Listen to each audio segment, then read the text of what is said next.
ഈ കൗസർ എന്ന് പറയുന്ന ഈ നെഹ്റിന്റെ, ഈ നദിയുടെ വിശാലത വിശദീകരിച്ചപ്പോ നബി സല്ലല്ലാഹു അലൈഹി വസല്ലം തങ്ങൾ പറഞ്ഞു, വത്തൂലുഹു മാ ബൈനൽ മശ്രിഖി വൽ മഗ്രിബ്, അതിന്റെ നീളം മശ്രിഖ് മഗ്രിബിന്റെ ഇടയിലുള്ള അത്രയുണ്ട്. ദീർഘിച്ച് കിടക്കുന്ന ഒരു നദിയാണത്, ചെറുതല്ല.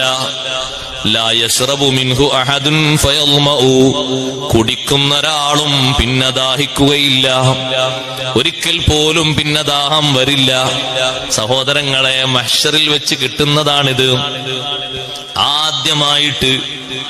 ആദ്യമായിട്ട് ആ ഹൗലിന്റെ സമീപത്ത് വന്ന് നബി സല്ലല്ലാഹു അലൈഹി വസല്ലം ആദ്യം അത് മുക്കിക്കൊടുക്കുന്നത് ആർക്കാണ്? അവ്വലു വാരിദീഹി ഫുഖറാഉൽ മുഹാജിരീൻ. ആ ഹൗലിന്റെ സമീപത്ത് വന്ന് ആദ്യം പാനപാത്രം വാങ്ങി കുടിക്കുന്നത് മുഹാജിരീങ്ങളിലെ ഫുഖറാ, പാവപ്പെട്ട മുഹാജിറുകൾ. മക്കയിൽ നിന്ന് മദീനയിലേക്ക് ഹിജ്റ പോയ, നാടും വീടും കുടുംബവും ഒക്കെ ഒഴിഞ്ഞിട്ട് ഈമാനിന്റെ സംരക്ഷണത്തിന് വേണ്ടി, ദീനിന്റെ സംരക്ഷണത്തിന് വേണ്ടി മദീനയിലേക്ക് പുറപ്പെട്ട പാവപ്പെട്ട മുഹാജിറുകൾ. അവർക്കുള്ളൊരു സ്ഥാന ബഹുമാനം നോക്ക് നിങ്ങൾ.